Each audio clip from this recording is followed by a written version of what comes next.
indented all the way in. Plane couldn't start up or something. Force restart itself. The lizard stuck. Just like something out of a video game. Like now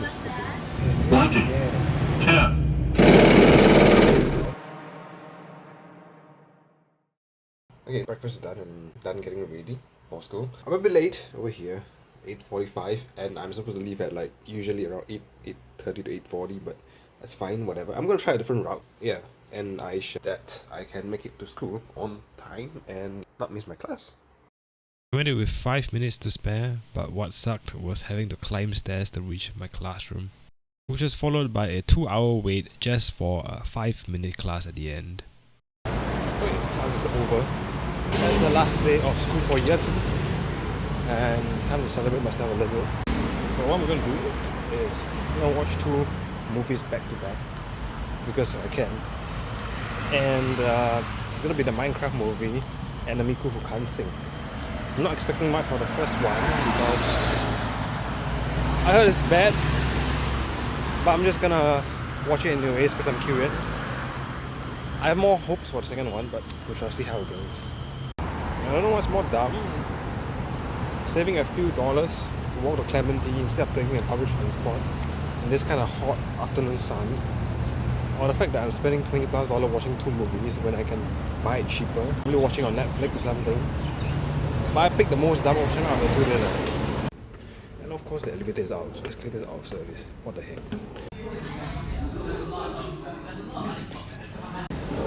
Maybe it will be for kids. But the story was mediocre. It's very cringeworthy. It tries to be Minecraft, but it fails. I think it's trying to capture Minecraft and real life story, but it fails to do so because the midpoint that they captured loses touch of what Minecraft feels like, and the story is just cringe. So it just sucked. But what's worse is that I paid extra because it's a public audience. So yeah, I think if you lose touch with the Minecraft vibes, and then your target audience is towards young kids, it's not for me. Hopefully the Miku one will be better.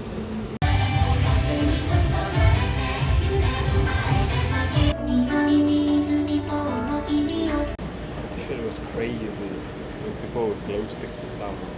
And there was an after party inside the movie theater. It's crazy. It's just so much better than I expected. I mean, the Minecraft movie was a mistake, but this was not a mistake. To be fair, that was the first day the movie released, so I am not surprised that all the otakus went there the first day.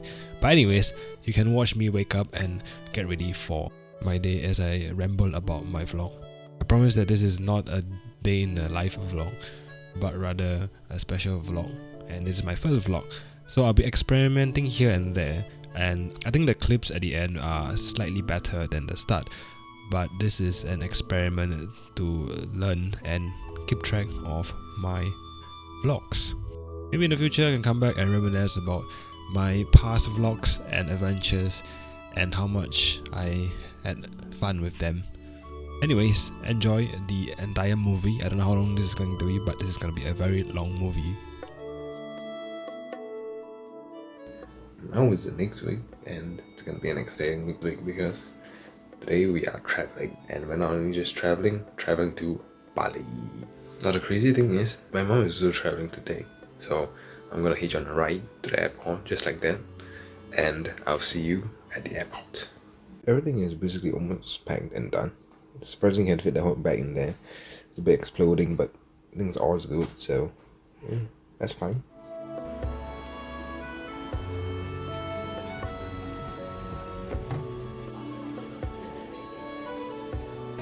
So right now I'm getting to play with the Insta360 Pro, and it's quite cool. Yeah, unfortunately I won't get to use it though, because it's not for my trip, it's for my mom's trip. Okay, it's a bit early. It's still like 9-10 last AM, but my flight is at 6 PM. At least I got a free ride here. But we'll try to check in. I'm not sure whether they will allow me to check in so early, but I don't have luggage, so I hope it's not an issue. And if it's not, then that'll be perfect. But the reason why this trip is so special is because it's my first time on business class. Yes, that's right. We're traveling on business class today, and I don't know how this is going to go. It's going to be a special experience. I'm going to enter the lounge later and experience the entire business class, whole special package. And yeah, we'll see how it goes. We'll try to check in now, and I pray that I can check in. I also came quite early because the last time I came to Singapore, or came back to Singapore on a flight, I missed the flight. Yeah, I missed the flight, and then I had to pay like $200 to get on the next flight.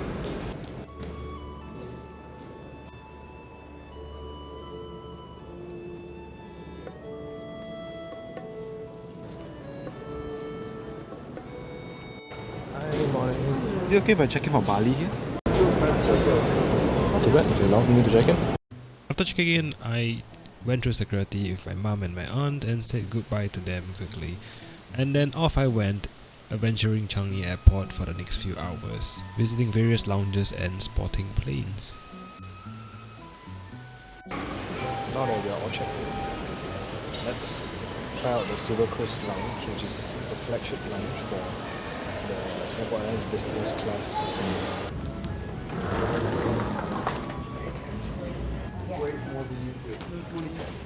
Thank you. So the D3 Silver Chris Lounge is extremely giant. I think it spans across like multiple gates or something above the Alpha 1 to 5 gate area. And my god, there's so many different options. There's wine, there's drinks, there's stations, there's bars which are only open in the evening. But for me, I just got some simple food because I just ate breakfast earlier and I enjoyed my view, did some homework, and ate some laksa with my coffee. Tell you what, this place is actually a banger. Not only is there bars, there's shower rooms, there's like laksa station, food stations, buffets everywhere. This place is humongous. And this is just a business class Silver Chris Lounge. I think if you get a chance, you should come here. My god, this place is crazy. And there's still first class. The first class has its own lounge. It's crazy to think that this is already the standard for business class. Yeah, I got for myself some laksa earlier and it was crazy. They have their coffee machines and made some tea, and they have banger views out here as well, although it's not very friendly in terms of view, but I think it's still pretty good. But yeah, this is the Terminal 3 Silver Chris Lounge, and I will go and check out the other lounges as well and give you a quick overview of the ratings for each of them, because I know that this is apparently the best one out of them. So yeah, on to the KrisFlyer Gold Lounge. This place is for the economy and premium economy passengers who have status and can enter the lounge for free. And this place, well, although it feels more open than the Silver Chris Lounge, it is basically a very scaled down version. You have the same buffet, same food, same stations and everything. Overall, it's not as good as the Silver Chris Lounge, but I would say it's still a pretty good choice if you want good food and you don't need the other amenities. I was out there in 5 minutes, hopped on the SkyTrain and went for the Terminal 2 Silver Chris Lounge, where I hoped for the same experience. But actually, that place was so much more worse. I'm glad that they are renovating this place at the end of this year, 2025. Because this place has no views outside. The place is very cramped, and the food options are basically a worse version of the Terminal 3 one, although they're still better than the economy / premium economy ones for passengers. Place is nothing too fancy. Don't come here if you don't have to. Just go to the Terminal 3 one if you have the chance. And for me, I just got a plate of fruits, call it a day, and that was my afternoon snack because I wanted to save the space for the onboard meals, which I have booked a cook for. So after my quick meal here of fruits, I went straight for the gate, which is Delta 41. I went there an hour early, but I stayed at the queue for security for 20 minutes. Here we are, greeted by Niner Victor Sierra Charlie Yankee, a 10-month-old 787-10 from SQ, with her little sister Scoot texting behind her. It's time to board, and it's the one rare time that I can actually get to board so early and board on a different jetway, the business / first class jetway, and I'm so excited about it. It's the first time experience that is very hard to convey in words, but I'll let you experience it right here with me as we venture into SQ's business class regional cabin. Across to your right is the floor. Thank you. What can I USA. Welcome to SQ's business class cabin featuring 36 Stelia Aerospace Symphony seats configured in a 1-to-1 seating configuration, and we are back here today at 19 kilo, all the way near the back. My first impression is that this seat is extremely ridiculously big, way bigger than what you can ever imagine back in economy class. It's like imagine having all 3 seats for yourself, but not only that, the front 3 rows and the back 3 rows are empty also. Here we got a side storage locker that we can store our headphones, and they provide a water bottle on arrival with the business class menu. And here we got the cute and small seat controls and the remote controls for the in-flight entertainment, which I barely used because it was quite unintuitive. Anyways, to the IFE now, there were so many different type of movies that you can choose from and so many different things you can do, but the one complaint I have is that you cannot connect your Bluetooth devices to it, so it kinda sucks. But anyways, there was like nearly 400 different movies, and I'm pretty sure it has the same for economy class, so you would not run out of movies if you were to watch it on the plane. And now it's my favorite part of the IFE, which is the in-flight map, which I would crazily and heavily just use throughout the flight if I would want to. And that's what I did for most of my previous flight in SQ that is not this flight, which I don't know why I did that, but that's why I did flying to Japan. And yeah, I don't know, is this just me thing something? I don't know. Yeah, I think I'm the only crazy one. But anyways, here's the giant tray table so that you can see, which is a struggle sometimes to get it out, but it works. And now we come to the leg room, which is extremely humongous. There's so much room that there's even more room down there, so I mean, this is a life labyrinth for a reason. And to the side you can control the lights, but I don't know if there's much point to it. Honestly, most of the times the cabin is bright enough anyways, so I mean, if that's there, if you want to use it. But here's the entire cabin in its view, which is extremely nice and elegant and beautiful, which is what I think I love the most about this entire cabin. Anyways, now let's look out the window and see to our right there's an Air France 777 over there, and to my surprise we see him push back not very long after, and behind her we can see ourselves a sister plane where we can see OJJ on the Pokemon Jet behind a Scoot.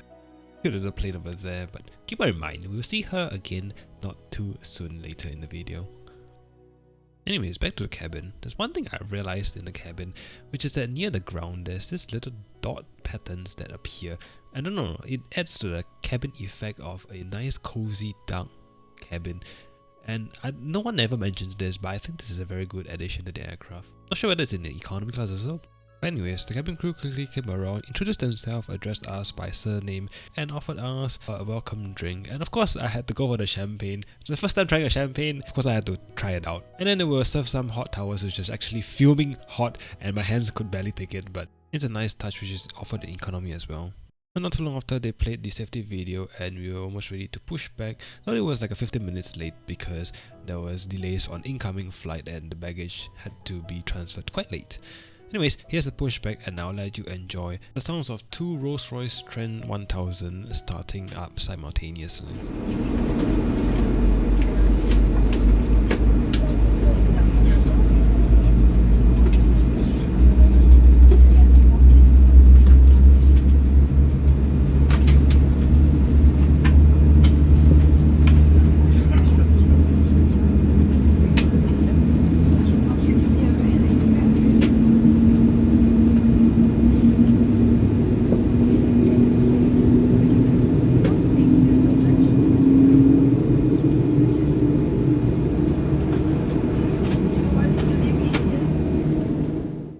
Not as good as the GE90s from 777, but it surprises me how silent the engines really are.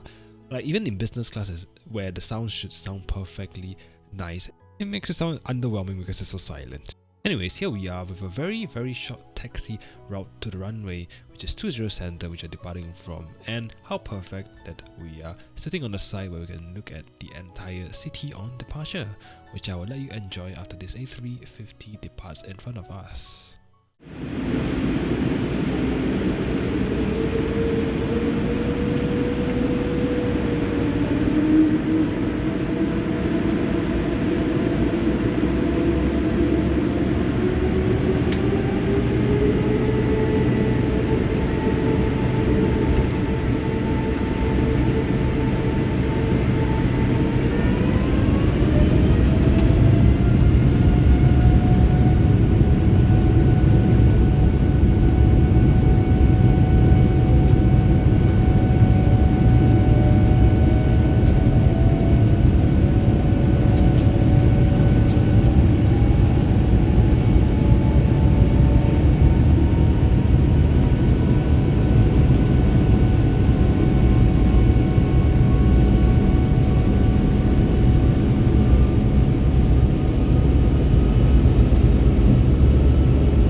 Post sunset departure, we're off to Bali for 2 hours and 35 minutes, cruising at 37,000 feet. During which we get to experience the in-flight menu. Here's the standard one that gets served to everybody if you don't choose anything special. On the left is Singapore to Bali, and on the right is Bali to Singapore, with the different champagne and wine options that we have. There's an insane amount of options for drinks from different teas, coffees and stuff, but I went for the 2021 red wine so that I can complement with my book the cook roasted lamb chops with herb crust. I wanted to try SQ's famous lobster thermidor, but that's only served for flights over 4 hours. So I just chose for something expensive and hope for the best. The bread is not good, but everything else, marvelous. The mutton is probably the best I've ever eaten. The mashed potato is extremely creamy, and the vegetables are actually well cooked and soft. They're not mushy, and they actually have some flavour to them. Okay, so it's time for me to enjoy my meal and use this actually good noise cancelling headphones in flight and watch Avengers, which I've actually never watched before, to see what all the hype was about last time. But at the end of the day, I didn't even pay attention to it because I was trying to enjoy the business class product. And of course, what's business class without trying the lie flat mode? So I'm gonna try and push it down so that I can see how it feels like lying down. Actually, it's pretty comfortable and cozy with just barely enough legroom for me. Anyways, midway through the flight, it's time to check out the loo in the business class cabin section, which is rather spacious. It's about the same as the economy size, I feel, but I'm not sure whether the economy size has flowers instead. So it had a nice smell, but the previous user didn't flush the toilet after using, so it just smelled like pee in there with a combination of flowery scent. Also, there's a foot pedal that can step on to throw your trash if you never knew. Afterwards, I got back to my seat and was greeted with an iced chocolate which I ordered before I went to the toilet to enjoy as we descend into Bali. Well, how much did I pay for this flight? Well, usually SQ has a spontaneous escapes that has the 30% off redemption flights, but for this month it was 40% off. So actually, one-way business class was 12,600 KrisFlyer miles plus for Singapore to Bali, it's $65.20 in Texas, and the return was $20 in Texas. If you were to convert the miles into dollars, which I value at 1.25 cents per mile, it's roughly $157 for the miles portion and a sum of approximately $210 to $220 for one way. By averaging out for both flights, it's about $200 per direction. Now let's enjoy the landing into Bali Denpasar.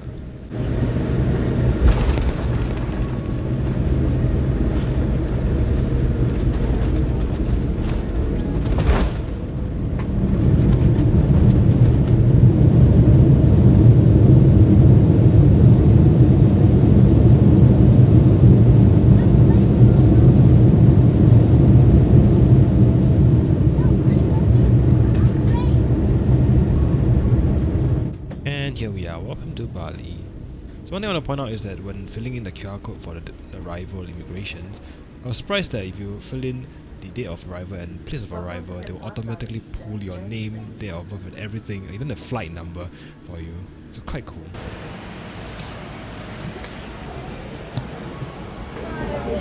Thank you so much for your service. My pleasure. Thank you so much. Bye-bye.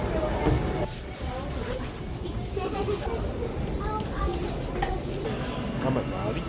I'm expecting that there's going to be a horde of drivers once I clear immigration. We shall see if it's still the same as I remember. I'm telling you, it's great to not have luggage and only have carry-on. You have to wait for the luggage. Hey look, it's a Starbucks. I waited for my friends for more than 5 hours the last time I was here. And at the end of the day, my friends and I we didn't even meet until we were at the hotel. So I just went back to the hotel. Good times. Bye. Bye.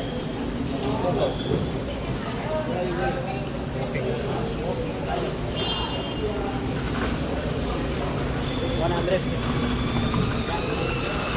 What? I'm walking. My hotel is right beside. I'm walking. Yeah, I was right. There was at least one person who wanted a taxi ride. You know what's the one thing I don't miss about this place? Is the cigarettes. It's the same scent all over Indonesia.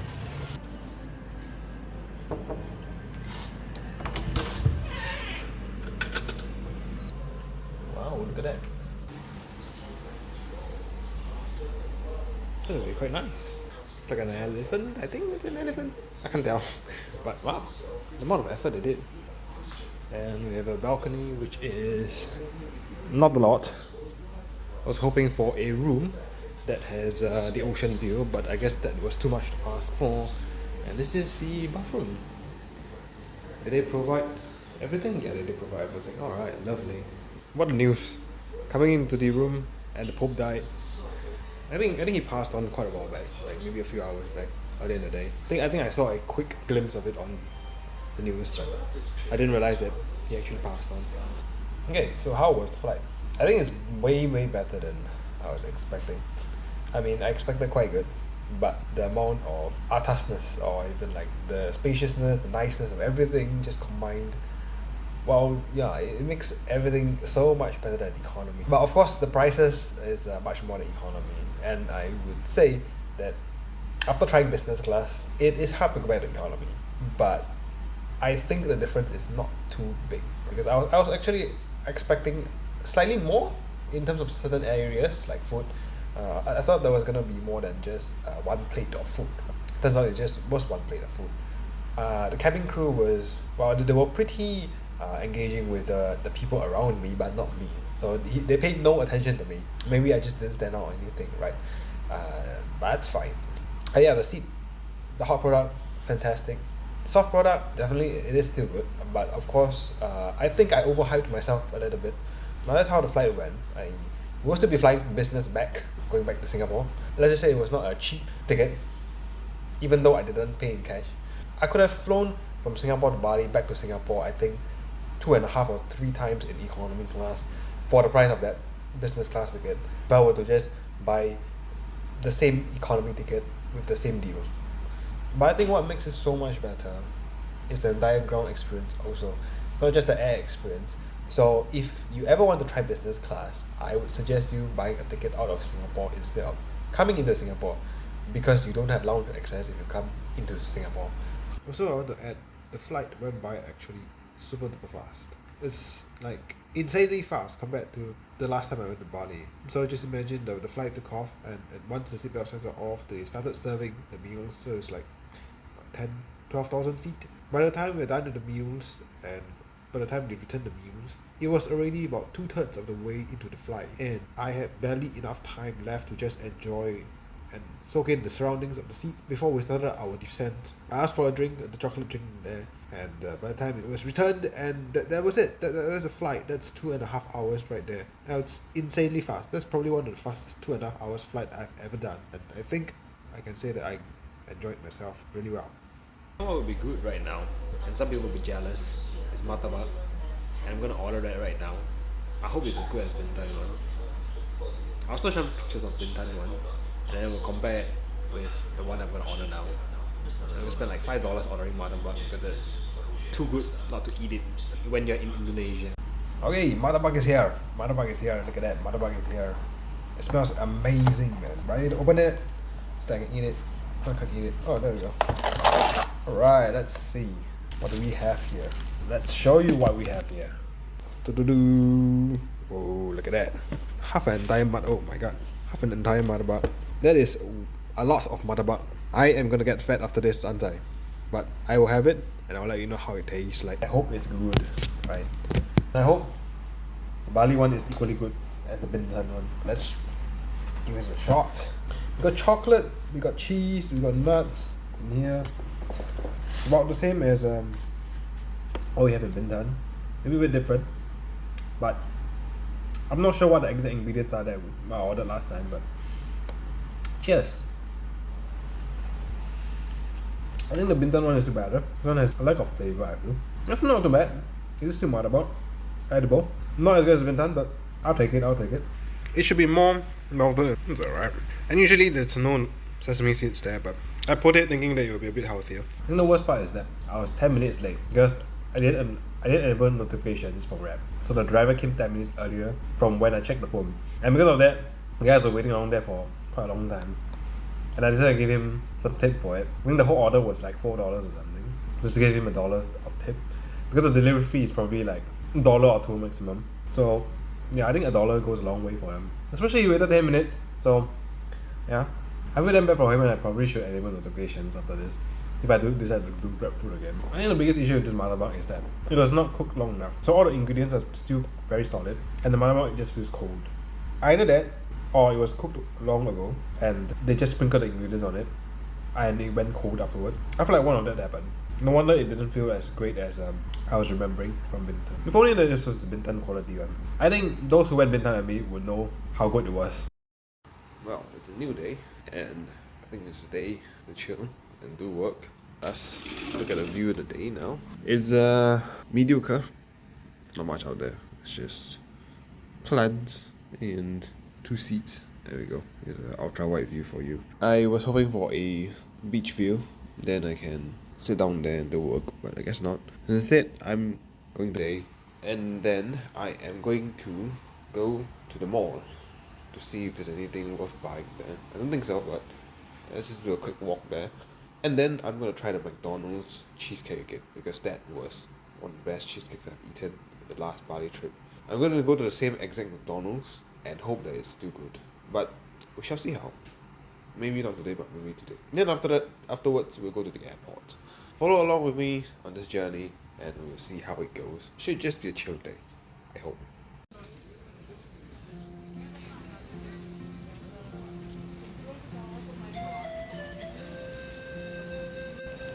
There's a God of Sea statue over there. Tell you what though, today is a bit dull, isn't it? The weather looks so grey. But maybe, just maybe, there'll be a better day. Look at that, there's a plane landing there. What is that? It's a Lion Air. 739, I think. It's a bit hard to tell from this distance. But I think it's a 739. At most it's a 738. Just to be clear, I meant the 737-900 ER, not the MAX 9. I think this place would be a good spot if there was some coffee shops here, but there is a villa here. Maybe I should stay here next time so that I can see the planes landing over here. Yeah, it's a good thought. Next time I come to Bali. Look, there's some massive chess pieces over there. Oh my god. Look at that. Look at that. It's like a few dogs there just sleeping and resting. Just look at those cute fluffy dogs. I know. You know what this feels like? It's like walking across the East Coast Park on a hot and sunny day. And there's like no activities going on. Which is a bit dull. I think I just came at the wrong time or something. Because it is like what, 10 in the morning. So yeah, to be fair, I think it was more joyous and bustling activities in the afternoon and the evening. And maybe I should come back here another time or something. It's actually crazy that there's a helipad landing over here. What the heck? Finally, there's a coffee store over here that sells coffee. Maybe we should get some. Yeah, this is what I needed after a long walk in the sun. I'm glad that it isn't those kind of sour types of coffee. After drinking the refreshing and minimalistic looking coffee, went to the nearby mall, got searched by the security guard, but went there to explore the mall anyways to see if there's anything that it offers. They actually sell coffee in the walk here. Should I try it? Maybe I should. There's Keropok and all this kind of snacks. Good. I can't buy it, man. I'm gonna get fat if I do. Can I get one roti? Thank you so much. Roti would be one of the brands that I eat, even though it's not really an Indonesian brand, but every time I go to Indonesia, I'll eat it. Malaysia as well.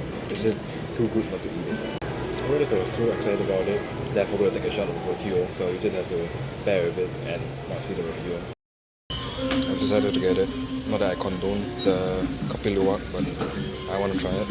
There was some guy in the store who was trying to sell me the more expensive kopi luwak. But I know you want me to spend more money. I'm not gonna fall for it. So instead, I decided to spend my money on this nice little amazing matcha place that I saw right in front of the mall of iced matcha, which the shopkeeper was trying to explain to me all the different little interesting facts about it, but I have completely forgotten about it. Anyways, it was still a good cup of matcha. Oh, that was a lovely matcha place. Now it's time to go for the McDonald's. Hopefully it's as good as last time as I went. Hello. Good afternoon. Juntang, eh? Yes, correct. Yes, correct. Okay. Okay, thank you. Makasih ya, Bang. Yeah, Minecraft movie, don't get me started on that, man. I'm sorry about that, I wanted to eat back then. But then, it was a public holiday, and it was pouring heavily at like 8-9 p.m. So when the driver got to the store, it was closed. And the next closest place was McDonald's, which is here. So the time I came here to eat the cheesecake and the Abby burger, which is the promotion, and both of them were available. But now the issue is that there's no more cheesecake, which is quite sad. So this is what I ordered instead. Chicken wrap and one day on bacon. Hopefully this is good too. But I went a bit more healthy by ordering a chicken wrap instead. Oh my god, this is a tiny wrap. It is barely the size of my hand. I feel like maybe chili padi or something. This is this. What the heck?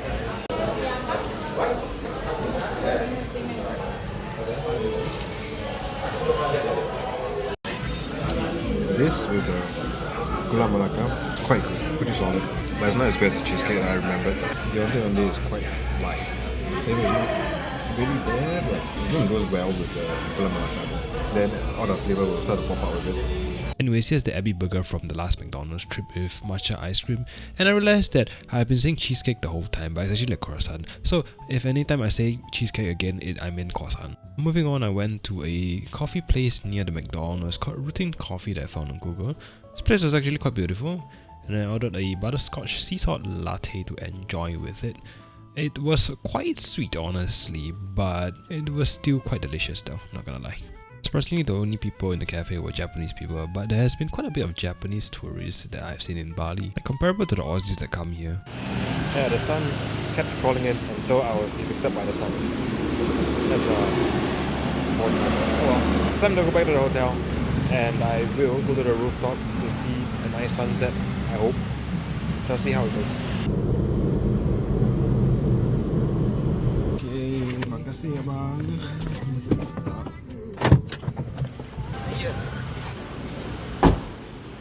Oh, back here we are, and I made my room. I did not expect that, but okay. You know what's one thing I hate about this? Is that's tucked in so tightly that it takes so much effort to take it out, and now I have to do it again for the night. I don't know, is it just a me thing that tucking it out is a very annoying thing? Anyways, let's go check out the rooftop before the sun sets, and let's hope that there is a nice restaurant up there, because I'm told that there's a restaurant up there, and I'm gonna check it out. So this place has a classy interior, but then the exterior is actually so different. Not something that I expect.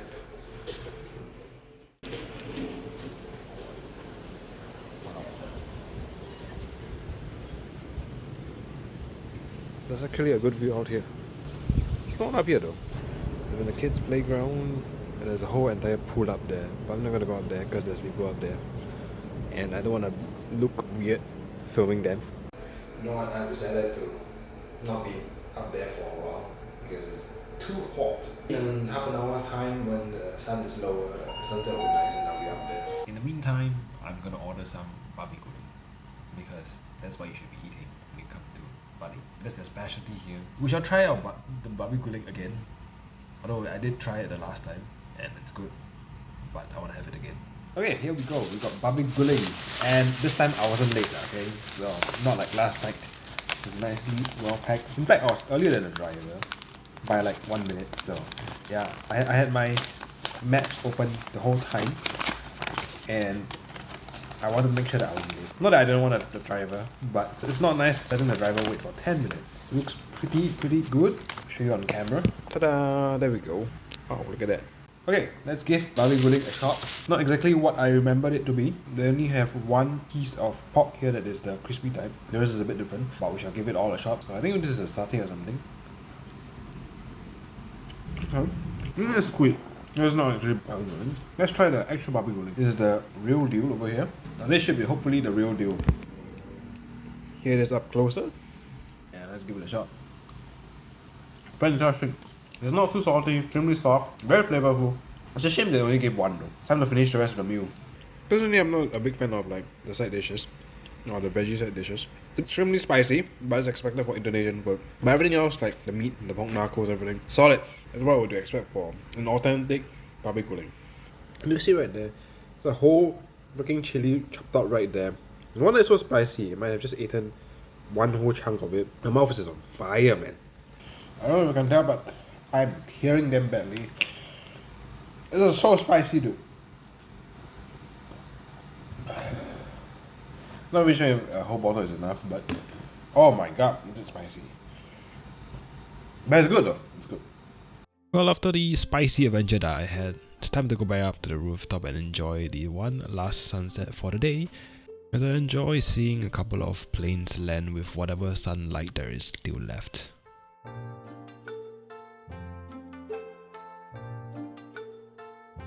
Now the first 2 days has been quite chill so far, but the next few days is where the spiciness or the fun experiences actually come into play, so stay tuned for that. In the meantime, let's watch the remaining sunset together as I close off for day 2.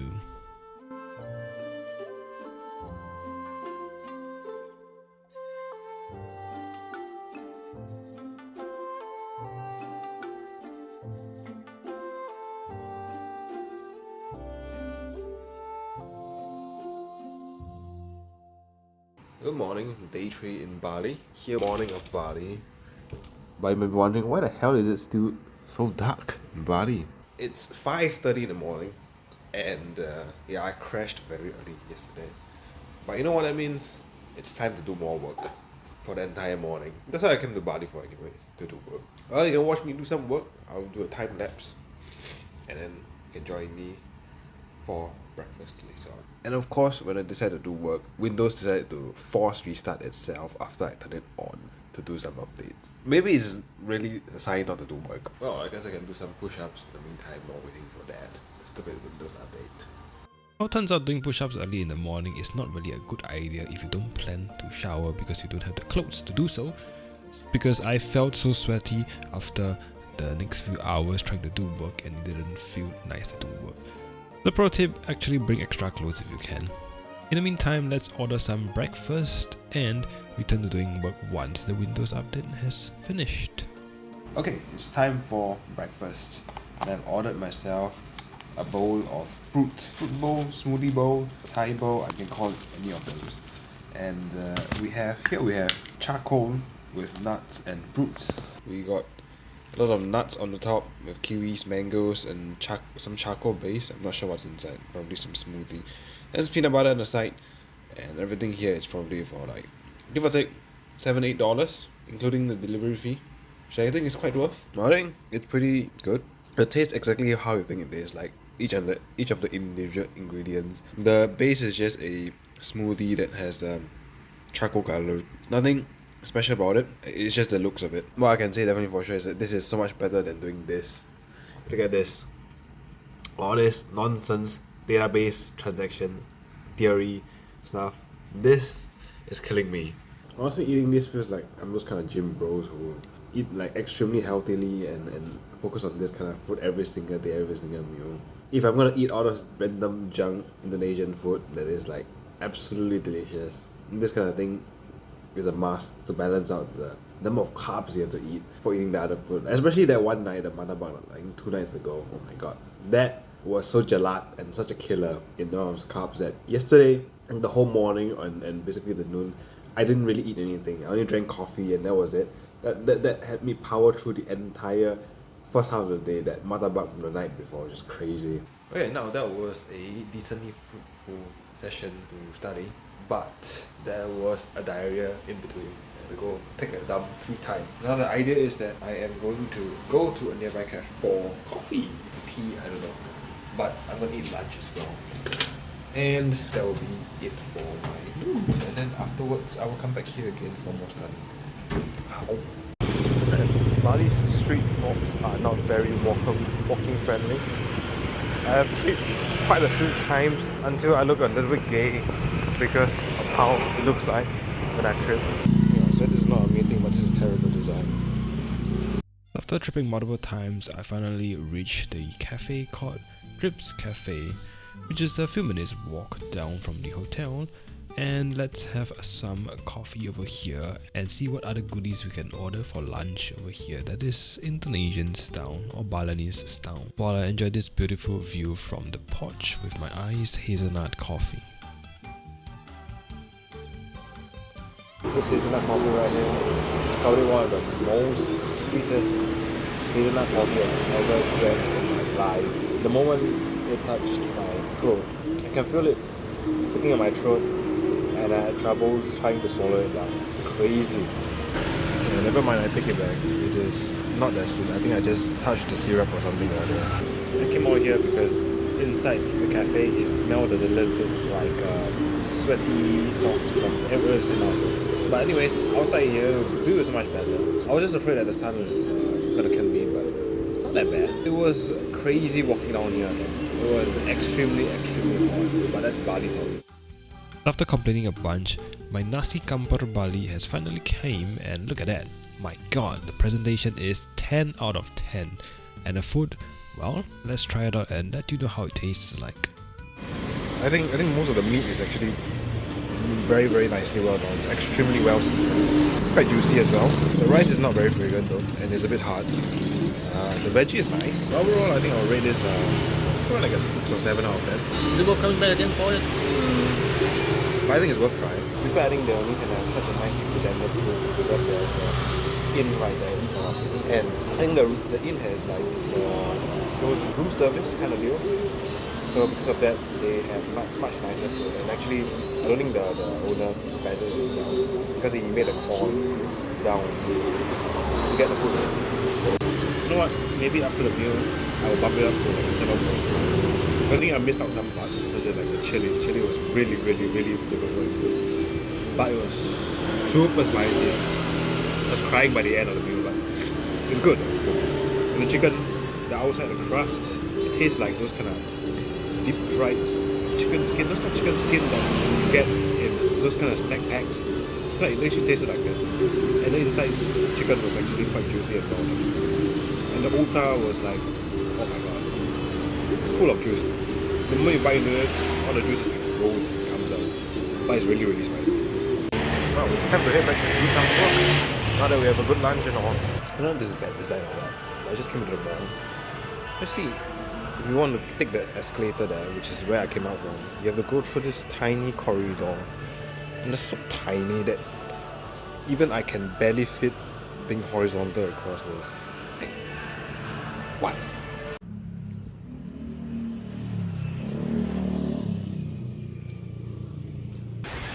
The beach looks so much more different today.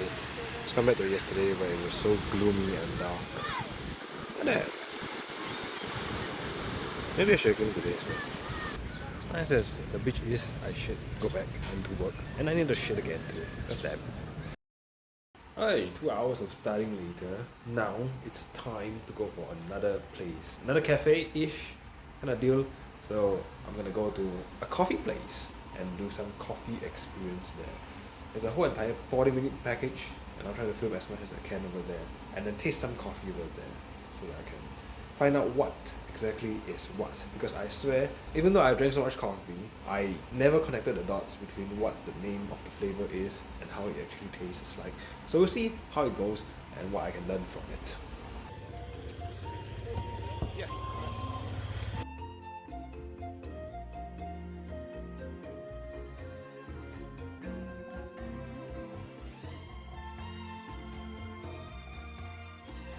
The scooter ride was pretty fun, but the only issue with the scooter ride is that I can't use my phone.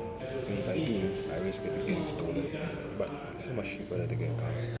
Anyways, we got like 30 minutes to spend before the scheduled 3 PM time where I can experience the coffee. So I bought myself some tea and almond croissant to enjoy first. I don't think I ordered Thai tea, but apparently I got Thai tea. Let's try the almond croissant too.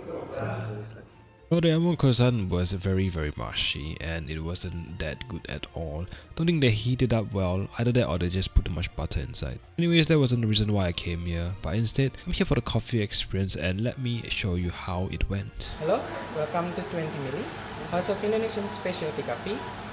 So I am Nanda, today's brewer, who will bring the sensory experience and the powerful origins of Indonesia. Just for your information, Indonesia is also known as the fourth largest coffee producer in the world, but not all people realize about it. So for today, I'm going to brew 3 courses of the coffee with 2 types of the coffee and 3 different origins. Let's journey to the coffee. So for the first coffee that I'm going to brew today is kind of Arabica coffee.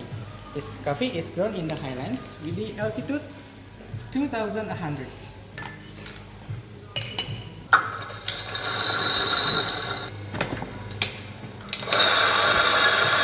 Excuse me, please have the fragrance. This coffee has aromatic of jasmines, molasses, orange, and long brown sugar finish. I will be using 15s. With the hot water is 94s. With the grind size is medium to coarse.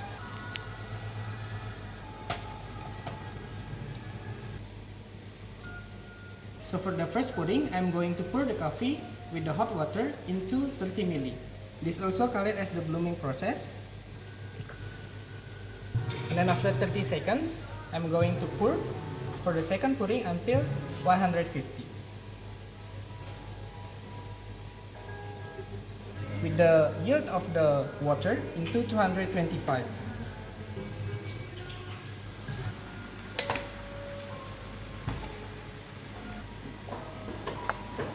How was the first coffee? I think it's very different from the smell. It's good, but yeah, it's very different. It's more like tea lights and has the hints of the jasmine. Well, the brew time of the second coffee is finished. Excuse me, please enjoy the second coffee. Balikin Tamani. Excuse me, sir. How was the Balikin Tamani? It's very berry-like. I feel. Yeah. It's good. Actually, Bali Kintamani is very famous with their sweets, orange, and thick local culture. And then for the last coffee of the day, let's have the fragrance. This coffee has the aromatics of the dark chocolates, vanilla, and bold body. And the color is so different. Actually, this kind of Robusta Manggarai was called as the kopi tuang. Why? Because this coffee is brewed by the Dutch and then the first grounds in the Manggarai Flores. I know. How's the coffee that tastes bitter for you? I would say it is not bitter enough for me. Yeah. But there's like none for this too and a bit for this. That's what it feels So like. then now I will explain about the coffee. And then the coffee, for these 3 kinds of the coffee, this coffee is more sweet. So this is more sweet than Yeah. the other two. Okay. Let me try it again. If you try it, like the aftertaste of the coffee, it has like some sugar, but it's not like white sugar, it's more like brown sugar. For the acidity of the coffee, there are 5 types of acidity, and this is more like citric acidity. So there is like malic, so it's more like green fruits for like apples, tartarics, and it's more like the grapes. Lactics, it's more like the fermentations of the milk, and there are also like some defects acidity of the coffee. So I'm just done with the experience and my god, it was crazy. Not only did I learn how to recognize the different taste of the acidity, sweetness, no, bitterness, and floral scent, I think, if I'm not wrong. They gave me free coffee. Yeah, I'll show you the free coffee. So you see the black coffee right there. There's one whole bag of coffee right there that they give for free, and that's their house blend. And behind that is another same bag of the same size, but one of the auntie's own personal blend, and they just gave it for me for free. And then I bought one bag from them also. This is I think $10, because they think that I would like it. Oh my god, that was worth it. That was worth it. The whole experience was like I think 280,000 rupiah. So that was like $25 with 2 free bags of coffee and the whole experience. Just crazy. You know what's my only regret? I forgot to film more. After one point, I just pressed the stop button, thinking that the size of the recordings will be so huge that it's gonna be a pain to edit. And I felt like this is the worst time I could have done so, but it's alright. I just roll some B-roll footage. Post Bali editing, this is the mystery coffee that I got from the auntie over there, and it smells like alcohol and those fruits that are like dark blue or black in color. And it tastes literally like I would say blackcurrant and rum, which is a very odd combination of flavors because this is not something that I've ever tasted before. I think you should come here. If you like coffee, you should come here because this is worth it. But now, let's head to the next cafe.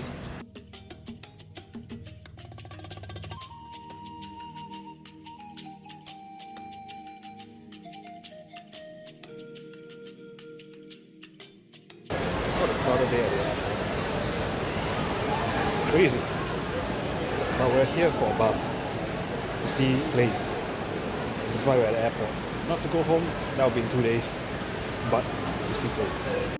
Well, getting to the bar was actually a tedious task. I got lost a few times, I had to ask quite a few people for directions, I had to go through security, walk through corridors whereby people lived, and finally we reached the rooftop bar where we have this beautiful view where I'm all alone up here at the bar to enjoy this amazing view with my avocado juice.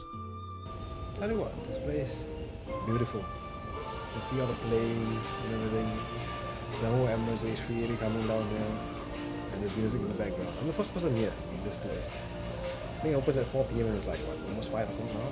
It's a bit hot, so I'm gonna enjoy myself here for a few hours, do some work, and then we'll go back to the bed.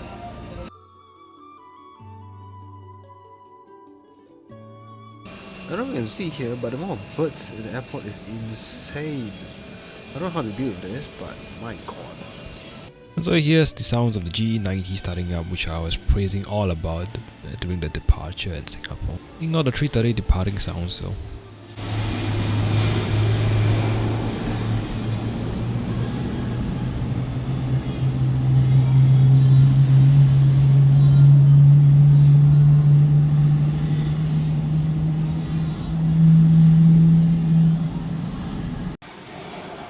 Props to you if you can tell what plane it is. Honestly, this 2 hours of plane spotting session, I couldn't have asked for more. There were so many lovely liveries and lovely planes. From the EVA Air Sanrio 330 that you saw earlier, then we got the Garuda Indonesia Pikachu Jet. Over here is another A330. And here we got OJJ again, which I told you to keep in mind earlier. Did you keep in mind that? I bet you didn't. Here's a picture of the Scoot Jet which I took in night lighting setting, which is a bit more clearer.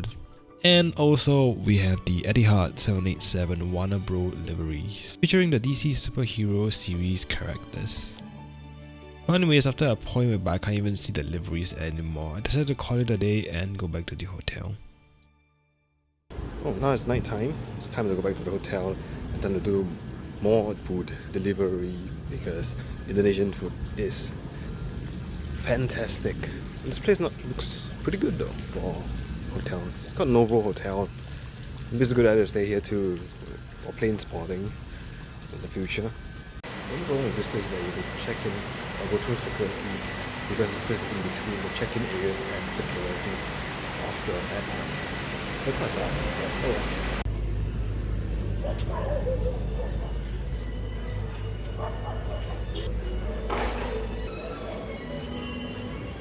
Okay, now we're back at the hotel. The walk back was less crazy than last time. The first time I came to Bali, I got some guy who followed me all the way from the arrival terminal all the way to the big road. It's like at least like 200-300 meters down, trying to ask me if I want taxi. Then the second time, which was like 2 days ago, there was some guy who followed me through the entire car park, which is like maybe 100 meters less. But this time around, when I'm not carrying a bag, no one followed me. But they still asked whether I want motorbike or not. But I'll take that as a win anyways, because there's no one who followed me this time around.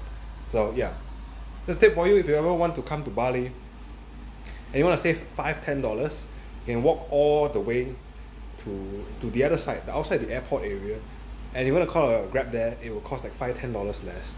But you will have to deal with people who will want you to book their taxi, and you have to deal with them all the way across. So if you want to save $5, you can do that. But if you don't want, up to you. And what's gonna happen now is that I'm gonna buy some satay. I'm gonna buy some chicken, beef, mutton, satay, whatever, you know it. And then we'll have a nice dinner of satay. I think there's lontong inside though. I'm not sure, but that's what I saw in the order. So we'll see when it comes in like 45 minutes. and it's stupid Windows updates again. Let's go, satay. Bro, I'm telling you, this smells absolutely 10 out of 10. This and martabak is probably one of the best things ever in Indonesia. I think those who went Bintan with me would agree. Now we got chili. I don't know if we got sauces or not, but we got chili. Alright, let us open the first pack. Okay. I see a lot of sauces, that's a good thing. Here we got all 4 different kinds of satay. I think 3, but the chicken one has 2 different flavors. But let's try them out. I have no idea what is what, so I'm just gonna go from this direction to here, and I'll tell you how it tastes like. I have high hopes for this. Okay. And then this is either chicken or mutton. It's very, very soft and tender, but the flavor is not as pronounced as those I found in Bintan. Maybe it's just that sauce. Right, we still got 3 more to try. Same thing. I think this is also chicken. Tastes almost exactly the same as that. Maybe a slight different fragrance to it. I'm not sure how to describe it, but it tastes a bit more liverish. You can tell the liver texture. That's what it kind of tastes more like for this one. Let's try this third one. Now this might be the mutton or the beef. I can't exactly tell because the meat they use, it's not normal, I feel. They might just have placed liver inside or something. It doesn't taste like the satay that I know from Bintan. The sauce is mild. It's not very pronounced, but it does add to the flavor. It's very light. Let's try the last one now. I think the last one is this too is one of this is beef and one of this is mutton. And I think why it's a bit different from what I'm used to is because they use different parts of the meat or different parts of the animal. You know, I think it's the liver definitely. I taste the fatty part will probably be the belly or something. The parts that you usually use for satay. But the thing is that the liver overpowers everything. So it's very hard for me to tell you how it tastes like, right? Because it all tastes more or less liver to me, like everything across, which is not what I expected. But I think the satay is too good. Okay, I think I've concluded that this is beef, this is mutton. The taste for the sauce is sweet and light and smooth, right? And the chicken one is more, the sauce is slightly more pronounced, but all of them across the board I feel have not been rendered enough.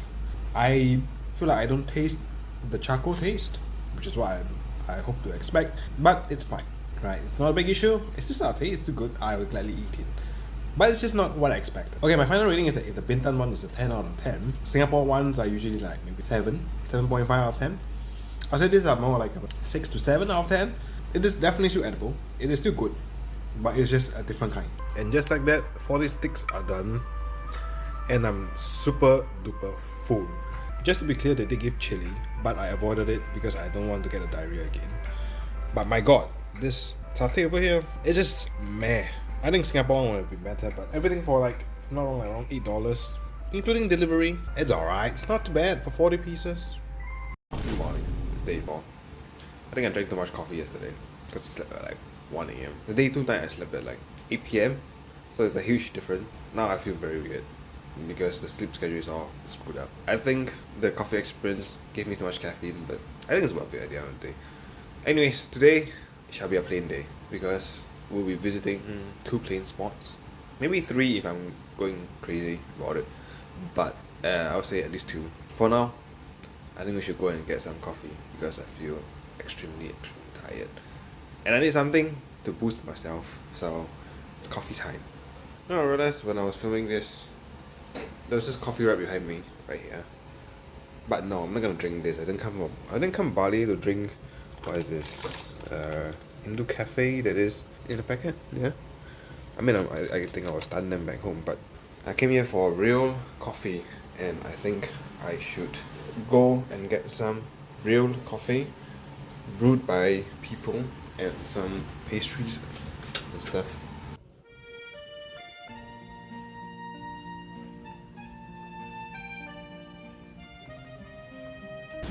I'm not on a beach today again.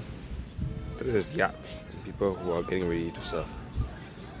Waves looks pretty good for surfing.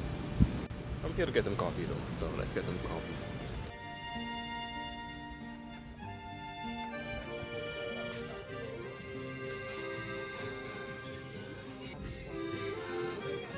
So I'll just go for an Americano Ice Americano. Yeah. I'll get Only get this one. yeah. Of course, the first was the bacon. So I can make do with this. Oh my god, this is extremely flaky. And then again, it's just going to air fry. Because there's nothing that I can make at home. It's for the vibes. It's for the vibe. This is the first time I have seen a croissant that is half the price of an Americano. So now the Americano was 30,000 rupiah, but the chocolate croissant was 15,000. Just like what? But I left early because I was chased out by ants. I think the table below me was like a mini ant hill or something. So there was a lot of humongous ants there. It's crazy.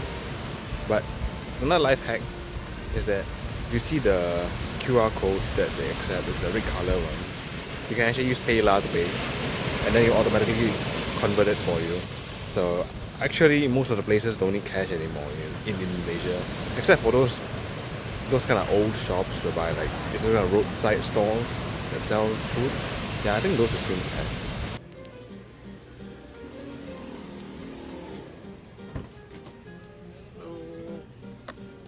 On the way there, I saw some deers which looked a bit puzzling to me at the backyard of random places, but I am not going to comment on it. But what I'm going to comment on is how the driver was driving crazily fast, like my previous driver who drove me up to Ijen. Yeah, this is basically the same thing, and he's driving at like 50-60 kilometers per hour.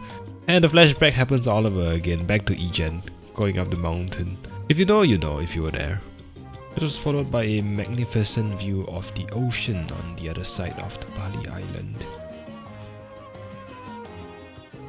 Okay, here we are. And this place, although there's a bar beside me, there's supposed to be a plane in front of me. I see the tail. I think you see the tail too. So this place is supposed to be a villa apparently, and I think somebody's doing a paragliding or something. I see a parachute coming up. But yeah, this is supposed to be a plain villa, and it costs like what, $1,000 a night to stay here. So I didn't, but of course I didn't butt in. But I think this is supposed to be abandoned 737 long time ago in south of Bali. Then they moved it here to become a villa. So yeah, I'm just here to check out the 737, go to the beach down there, and then have my lunch. And here you go, here's the villa. And the 737 is fine. I don't think I can get a better view than this. Maybe I'll find somewhere, but right now that seems to be just it. I can clearly see the front of it, but that's about it. Oh my god, this will be terrible to climb back up. Oh, look at that. But hopefully the view down here is worth it. I'm not gonna lie, it is really looking quite beautiful. Wow, look at that. It's crazy. It feels like something out of a video game. My god. Wow, look at that. Look at those waves. You know what would be good here? To have a drone.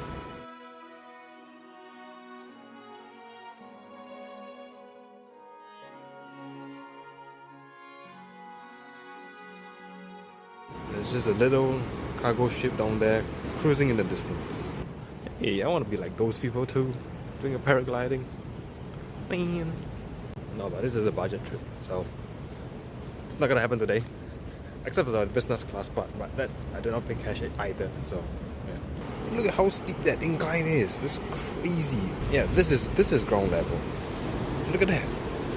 I don't know if you can tell on camera, but oh my god. Dude, the waters are so clear. I don't know if you can see it, but oh my god, there's people down there too.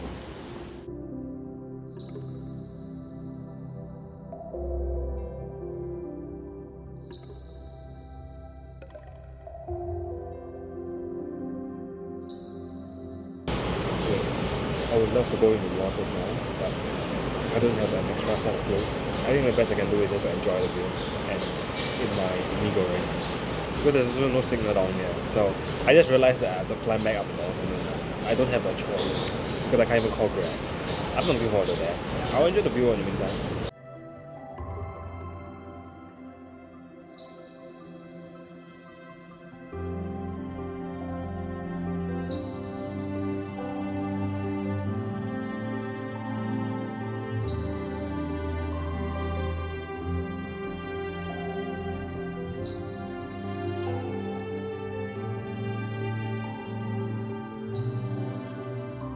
climb has started. Before I climbed, actually there's a taxi service was for 25,000 rupiah. The problem is that I only got 11,000 rupiah, but I have Singapore dollar notes. So maybe I should ask whether they accept Singapore dollar notes. It's a bit annoying, and then, but they don't, I don't think they have any QR codes there. I should ask anyways. Doesn't hurt. I have to climb like, I don't know, at least a few hundred meters up. I'm so sweaty over here. Well, turns out you can actually do that. So now I'm at the top of the hill, but I gave a very good exchange rate for him. So I think 10 Singapore dollars is like 13,000 rupiah, and I told him it's worth 10,000 rupiah. So he gave me like 7,500 change. So actually he pocketed twice that amount, because the cost is 2,500, so he pocketed about like 5,500, which is, well, I mean, fair enough, right? Since I don't have rupiah, give him the trouble. Oh, it's time to go back to the hotel. Didn't see the plane, but it's fine. Can't see it anyways.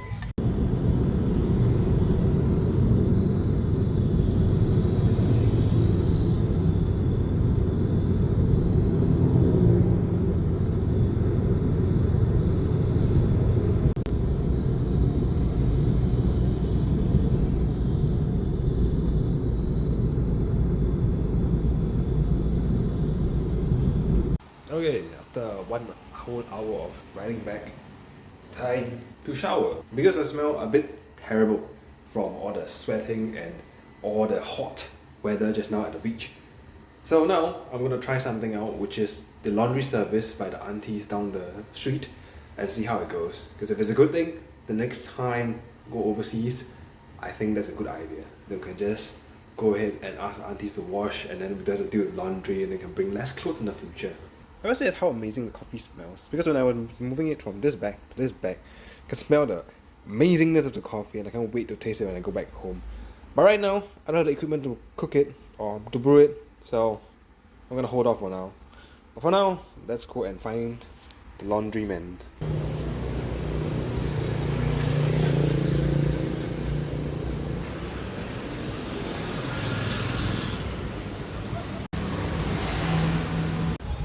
No, that was like $5, 5,000 rupiah. Not bad. But have I said how much I hate the Bali sun? Because it's so hot and now I'm sweating. Okay, now that we're done with the laundry, let us go for the 4 o'clock planned flight simulation. Yeah, I'm going there for a flight sim. So it's a 738 flight sim, right? And then it's going to be 30 minutes long, and then we'll see how it goes. I've been there the last time, but it was not very good last time, right? Because the screen was very, very blurry and everything. Hopefully they improve it this time around, but the prices didn't change, so I'm thinking that it didn't change. But we'll see how, right? If I can record, I'll record. But if not, I'll let you know how it goes. Yeah.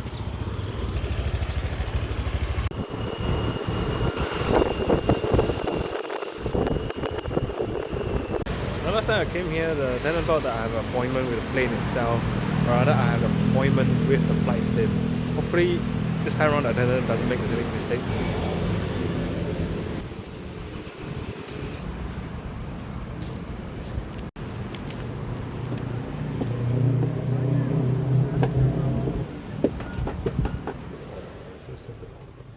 Last time I was here, they blocked this off.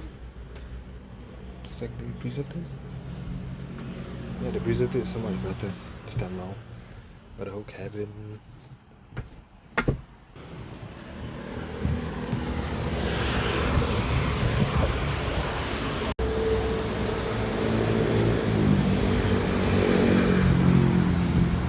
Yeah, the last time I was here, I couldn't walk in the wing, nor could I enter the cockpit. I think they have refurbished it, and the captain forgot that I got a reservation. That's alright. Let's see if they looks like this was the last registration it had. Papa Kilo, Charlie Kilo Mike. And I'm not sure why I could explore this, even though there's an entry fee, but I'll take it. Why not? So the last time I was here, it was night time, and I feel like it was so much more beautiful back then. And also I took a picture with the pilot that time. And I don't think it's this pilot, but I think it's the other pilot.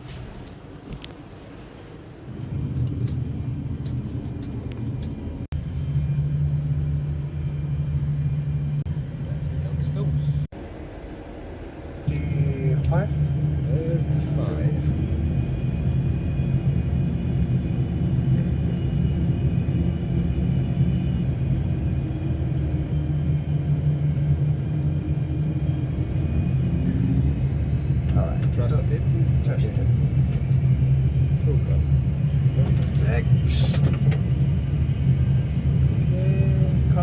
rudder, okay.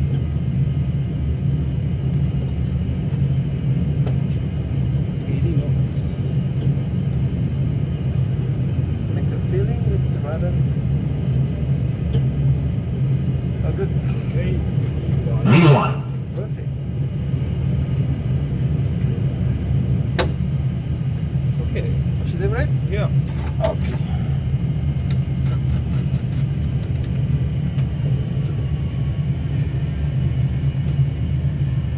Chang heading, go to left, 090. 090. Okay.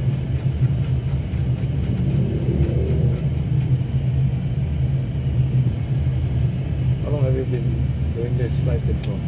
Flying almost 10 years and then in simulator 7 months. Next month I'll back to my airline, new airline. Before I'm from Jetstar. After this I prepare fly with Qantas 330 and the tap rating from 8320 to yeah. Not I'm just 1,000. right. Okay. You can compromise like Take rate 500. 400. pull up. Okay, good. Up a little bit. 300. Up a little bit. Up. A bit too high. Yeah. Okay. 200. Okay, good. It's good position. Do you want to go around or land? It's okay, we can try. Okay. If I 100. Approaching minimums. 50. Okay. 40. That's good. I know. 30. Okay. Okay. Yes. 20. Yes. 10. Good choice. Good choice. Good choice. Not bad. Okay. Alright. Push the brake in the rudder. Okay. You can control very, very smooth. I am surprised too. Yeah, I'm surprised though because it's landing very, very, very properly. Do you want kaita? Sure, why not? Nice. I think, yeah.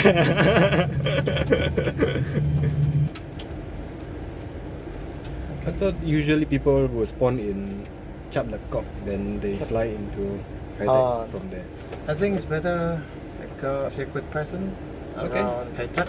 I will just depart what you said and everything. Okay, trust. Toga.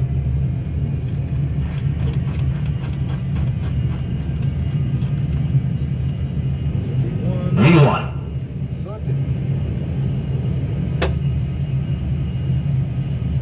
And positive rate, yeah.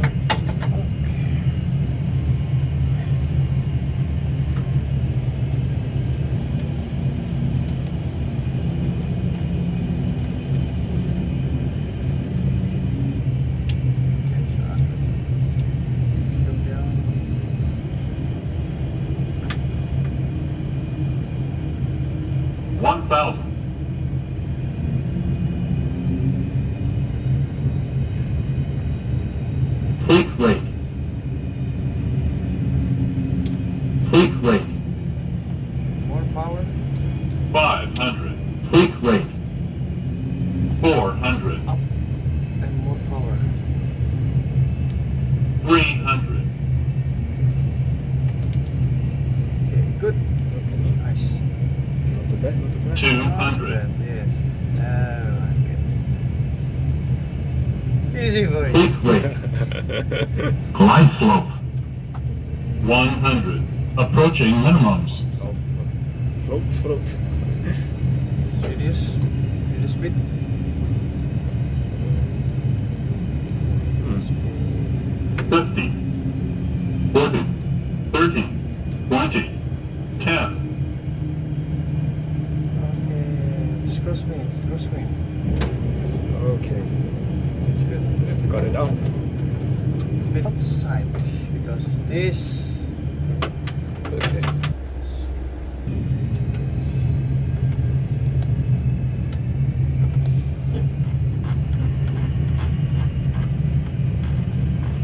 V1.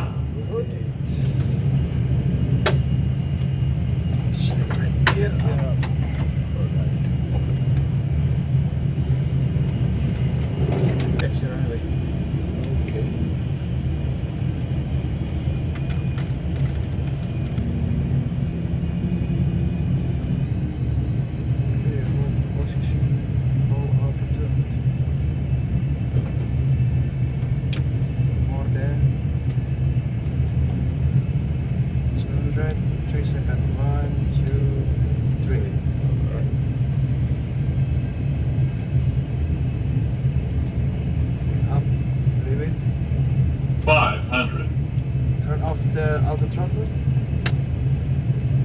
400. Good, good. Okay. Slowly 300. Fleet rate. up. 200. Okay. Second one is this. Good. A bit high, but okay, at least we made it. This is good than before. 100. Fleet Up, rate. pull up, pull up. 50. pull up, 40. pull up. Approaching minimums. 30. Okay, we'll try. 20. 10. Okay. Speed brake up. Supposed to brake him. I can't see anything. That time. So much easier to see the runway as well. Alright, thank you. Thank you so much. Okay, that was a great session, I think. But the only issue I had was that the stupid mosquito has been biting my legs the whole 30 minutes. And it's so annoying. But other than that, that was great fun, landing at Kai Tak twice. After the flight sim experience, I went to the cafe right beside the flight sim and ordered myself an iced matcha latte, which I hope is better than the iced hazelnut Americano that I ordered last time, which tasted like absolute chemical and I didn't even finish it the last time I drank it. The only issue with this place is that there was no fan or aircon in this place, so it's an absolute sauna inside. It's actually quite creamy and not too sweet and everything. It was made hot and then the ice was placed in it. It's actually pretty good. Okay, now that we are finished with the matcha latte, I'm gonna go next door to the Dunkin' Donuts and get some donuts there. Well, let's see how there's any good donuts there.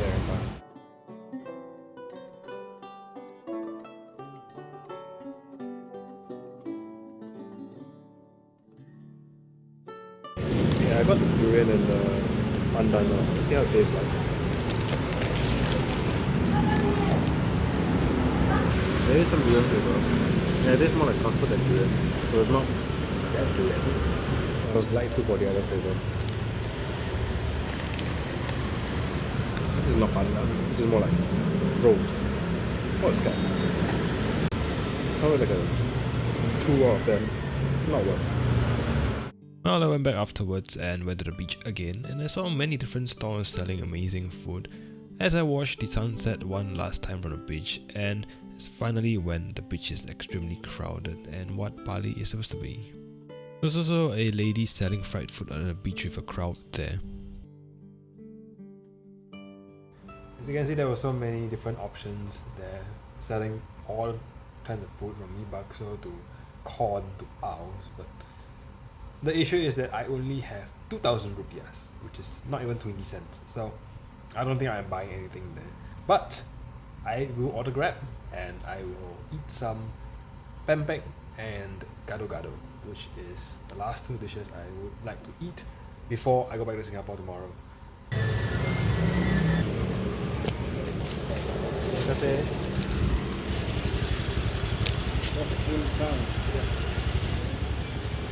Okay, here we go. Another food review. The last Grab food review that we have today for this vlog of Bali. Here we got pempek and here we got gado-gado. And let's see how it looks like. Ta-da! Okay, not too bad. It's not as much as I hoped for, but okay. So these are all different kinds of fried fish cakes, whatever. So I think these are sotong balls. These are like, it's like fish cake but fried. That is long, and some of them are not long, some of them are flat. I think this is just normal fried chicken, something like that. Then this is vinegar. Then we got cucumber over there with chili, green chili. I'll get back to that, and let's open the gado-gado now. There's also keropok, which came with it, and there we go. Wow, okay. It's a lot of leafy greens. We got the peanut sauce, we got the chili sauce. We even have a green color spoon. What? Okay. We got bean sprouts, we got an egg below, and now this is basically gado-gado. Once you pour everything in, that's when it becomes delicious. Okay, it's time for a taste test. Let's start with the pempek because it's now, both of them are drenched or whatever. Let's start with pempek. So you're supposed to drench it in the vinegar and then eat it from there. But usually it is cut, and also there's no cucumbers, but I don't know why there's cucumbers this time around, but let's try it. It's just like what I remember. Yeah, personally I think that the filling or the fish cake itself is too small. So what happens is that there's too much of the outer crust. And because of that, it doesn't feel like there's much inside to eat. But I would say flavor is there. Everything is there. The quantity could be more. I shouldn't complain because if not I get fat. Also, the story goes is that last time, the reason why I went to McDonald's is because I wanted to eat pempek. But then the place I wanted to go was closed. And then it was pouring extremely heavily.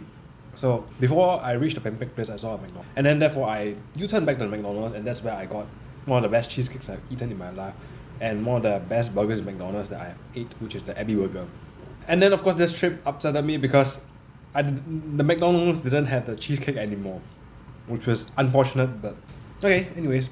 Let's continue on with the gado-gado, which is a lot of different vegetables. I think usually it also has lontong, which oh yeah, it is. Is it below? Yeah, it is lontong. Okay, so usually it also comes with lontong, which is below what I forgot to show you. Yes, there's a lontong, and yeah, let's give it a shot. Hopefully, it's as good as I remember to. For some reason, the peanut sauce is very weak and it's quite bland. I'll say this is more like a 3 or 4 out of 10. It's not the gado-gado that I'm used to eating, but hey yo, it's still edible. I'll still eat it. Honestly, even the keropok here is not even that good. This is more like, it's hardened crispy. So my guess is it has been stale for too long. So the keropok is not even good. It's a bit disappointing. But hey, on the bright side, the gado-gado is mostly a healthy dish because it's just mostly vegetables, right? Except for a few components, but we don't talk about that. So if I want me to describe how the pempek tastes like, or like how does it feel like eating it, so just imagine you're eating a fish cake, but instead of the normal fish cake that you find in Singapore, it's those kind that is chewy, and the chew factor is more towards mochi level, and then you combine that with vinegar. That's the best way I can describe pempek for the fish cake kind. The others, there's the sotong ball, there is I think fried fritters or something. Those are just more towards the normal kind. It's still a bit chewy. Yeah, that's how I would describe pempek. I also must preface that most of the dishes I've been trying in the Grab Food night is not per se a Balinese dish, except for the babi goreng. I think that is famous in Bali. But the rest are all Indonesian, generic Indonesian dishes that you will find all over Indonesia. And it's not a specialty in Bali, so I'm not surprised that it doesn't taste as good as I know it. So, but that doesn't mean you shouldn't eat it though. It's actually still good. Well, now that I'm done eating and have a full stomach, it's time to collect my clothes from the auntie. I hope they're done, because I'm really smelly right now, wearing all the helmets from Grab Bike and the simulator, and I really want to shower. Look at that! All nicely packed, just like that. So easy. She was a nice auntie though, but I accidentally jump scared her because she was not facing the front, and I just walked into the shop and then asked whether it was ready for collection, and then she just got a jump scare. Not only is it packed extremely nicely, it smells extremely nice too. It's like a flowery, I don't know how to do that. Basically, it's a nice detergent with a flowery smell. I think it's very worth it. This is like about 2.2 kilos. It's about 3 or 4 days of wear, so you can roughly know the pricing from that. If ever you want clothes to be washed by those kind of services. Oh, the feeling of lying down a bit right after showering never gets old, does it? It's a fantastic feeling. Anyways, I still gotta do work. I didn't come to this trip just to eat and fly. I came here to study too, and I need to study now because the whole day I've not. So it's time to study, and then time travel to the next day. Oh, okay, good morning. This is day 4, and done packing and all. Everything's gonna be like that. I'm gonna have to carry the side bag with me because everything in there is so full. But there's one thing I realized that was missing. See, the moment I want to leave, I need to use my shoes. But to use my shoes, I need socks. But the thing is, I just realized that when I did the laundry yesterday with the aunties, they didn't bundle the socks together, and so they didn't pass the socks to me. So I need to go back home now without wearing socks. Okay. Well, anyways, it's almost 7 now. I'm gonna go to the airport early and then go to the lounge for like, I don't know, nearly 3 hours. Actually, no, it won't be that long because I need to check in, go through security and stuff. But I want to have my breakfast, so that's why I'm going there so early, so that I can have the space for the meal on board the aircraft. Yeah.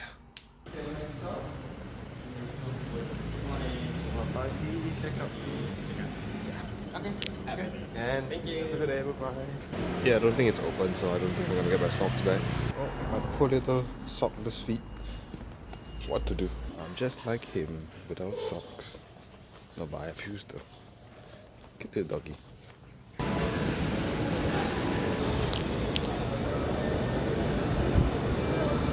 Yeah.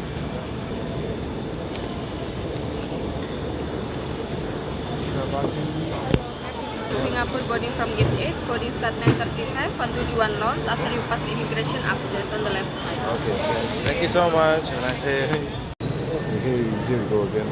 You see that shop there? Yeah, that was the reason why we were late last. We were almost late the last time I was in Bali. We had to run for the flight, and we were the last bus and the last people to board the flight to Singapore. Anyways, let's go to the second floor to check out the 221 lounge.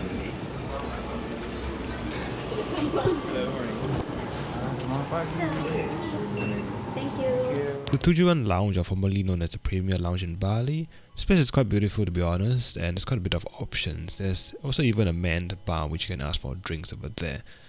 There's even a Mac that you can use there, which is a bit odd, but I just went for the mee soto without the mee, some eggs, some pad thai and beef and cinnamon roll, as well as Balinese coffee, which is not actually that good, honestly.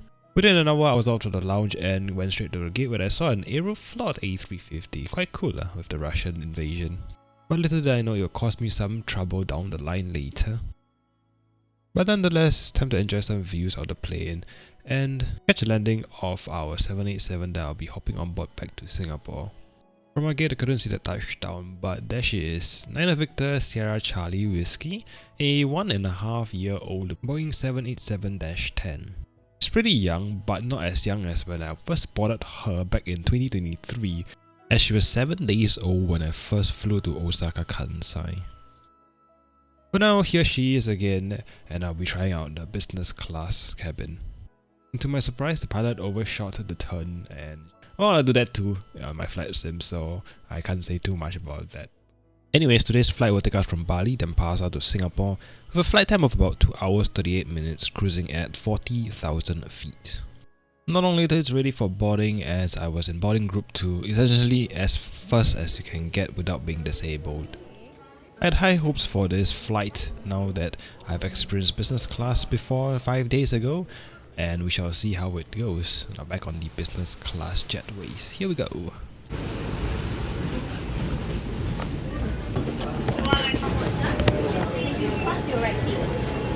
First right, please. Well, here we go again. As the first sign of showing that this flight is not going to be as good, because I wasn't even greeted by my first name, even though she was the chief steward in the flight. And here we have the flight steward that will be serving me for the rest of the flight, which I do have some comments about. Anyways, here we are at 19 Alpha, our seat for the day, which is the same as the flight to Bali, but except now it's on the left side of the plane, except that everything is reversed. Also, it was quite cool that I could see the cockpit from my seat. Here's my view for today. Okay, well, there's nothing much to see now because it's a jetway, but let's focus more on the welcome drink. This time I chose orange juice instead of champagne because I wasn't feeling champagne in the morning, and I got a hot towel as well, which was also fuming hot. At least they got that right for the flight. Look at that guy being so excited about the flight, not knowing what's coming. So what I was missing here was that the flight attendant didn't come to greet herself and didn't confirm my meal at all, but then again I wasn't booked the cook either for the return flight because Bali doesn't support it. I just felt that it was a bit subpar for this flight. Also see that window control on the left there. Yeah, that thing is indented all the way in, even though it's only a 1.5-year-old aircraft. The side panels are chipping off a little bit, so it wasn't really a good first impression of the return flight. Anyways, negatives aside, something else I found quite cool, which I forgot to mention the first time I flew, was that they actually have an entire video just to showcase the business class seat, which is actually quite useful for someone who's flying business class for the first time. And after a 30 minutes delay, it's time to listen to the Rolls-Royce Trent 1000 startup again. Welcome aboard Singapore Airlines. Ensure that your tray table is stowed away. Put the back of your seat upright and keep your shoes on. Before we take off, stow your luggage under the seat in front of you or in the overhead compartments.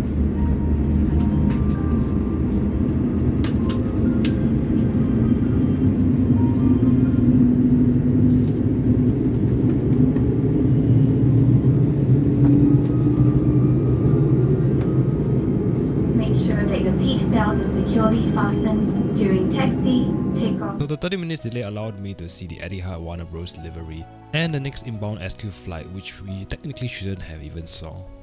So why the delay? You remember the Aeroflot earlier? Also, she pushed back earlier than us, but the problem is that due to the sanctions and all, they have issues with the plane, and so I think the plane couldn't start up or something. So she was stuck on the taxiway for a good solid 30 minutes, causing a 7 aircraft traffic jam before she decided to push back into the gate. And then we had to wait for every single aircraft to clear before we can push back because she was right beside us, blocking our way for pushback. But that's fine though, I got more time to enjoy the business class cabin. And now it's time to hear the engines pull up for departure out of Bali.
So off we blasted out of Bali as I say goodbye to the place as I went back home to take my exams for my finals. What a lovely and beautiful place, and I'll probably come back in the future again. Also, a neat little trick is that if the cabin crew decides to dim your 787 window shades, you can spam it and then it will override the window shades. Now for lunch we have 3 options: pan-fried barramundi, nasi goreng and sliced beef in sriracha sauce. This is served with a prawn Caesar salad, sticky date pudding and some bread alongside it. As for drinks, I went for the Guatemala single origin gourmet coffee by Ely, which is probably brewed in a coffee machine. Thoughts on this meal? I think overall it's not bad. The salad is quite fresh, the shrimps are quite good. Cake is actually quite, like I would say, like a 8 out of 10. The nut cake. Bread is a bit stale, dry, but that's fine. Cheese bread is pretty good. The Guatemala coffee is actually quite bold, quite roasted, a little bit bitter, which is what I like. Not exactly the best flavor that I've come across for coffee, but it's one of the top few I would say. And there's the nasi goreng itself. It's alright. There's some flavors, but there's nothing that stands out. The chicken is decently well done, but it is slightly dry. I mean, overall, it feels like those kind of army camps, nasi gorengs, maybe a bit better than that, but yeah, it just presented nicely on a tray table. I think the date king was one of the best in the entire dish. The flavor is quite pronounced and it's quite creamy and everything. It's just the right balance. I'm gonna ask for a second serving because I want to save on dinner. So I'm gonna get the beef noodles. Okay, overall I think the beef noodles are even worse than the nasi goreng. The noodles are extremely dry, something that you'll find on like Scoot or something. The sauce is a bit weird, not to my liking. The beef is well cooked though, quite juicy, and the veggies are a little bit mushy, but they're actually well done. But overall it's alright, could be better. After the heavy lunch, I decided to ask for some socks because I am still lacking socks and I'm feeling a little bit sweaty in my feet right now, which is possible because of the amount of amenities that you can choose from in Singapore Airlines flights. The socks are a bit oddly shaped, but they're actually quite comfortable and I'm still using them now, even after the flight. And now it's time to go into bedtime mode and enjoy the remaining Avenger movie that I still have unwatched as I enjoy the remaining flight into Singapore. Again, the bed mode is quite cozy, but it's a little bit tight honestly, though it's definitely much comfortable than economy, and I think it would make sense if you are doing a longer flight. There's Bintan right there, which I have been constantly hyping about the entire video.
And just like that, 5 days has passed and I'm back in Singapore. Would I fly business class again? I think on longer flights I would if I have the mouse because it's so much more comfortable and the room that you have is so much more. But for shorter flights, I'm saying economy is definitely good enough. The service is basically almost about the same. Maybe it's slightly more personalized, but that's about it. I would say if you want to treat yourself one day and fly business class to a dream location, then I think it's actually not a bad idea. And again, if you ever choose to fly business class, I would heavily recommend flying out of Changi, not only because there's much better lounge access here. I think the crew are much more refreshed and are able to serve and give personalized service as compared to a return flight where they might not have a layover and can't give as good as of a personalized service. Now it's time to head back home on the longest bus service in Singapore, which is 85. As I clown and tap my wallet without a card inside.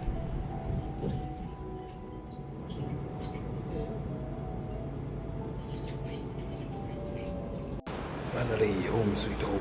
Oh my god, home sweet home indeed. And of course we got all the election flyers because the elections is next week. Tell you what though, I have missed my PC a lot. It was tough working with my laptop and I'm glad I'm back in one way. But what I'm not glad is that exam is tomorrow. Tomorrow is my first day of finals and I knew the day is coming and I have to deal with it now. So I guess it's time to study for the night and then go for exams tomorrow. Now that my trip has ended. But tell you what though, the SQ socks do be extremely comfy. Okay, but anyways, this will conclude the Bali vlog. I don't think I'll be filming for the exams, so I will see you in the next vlog, which would be most likely Finland if nothing goes wrong. I just realized my thing dropped. And now I have to fix it. Where did it go?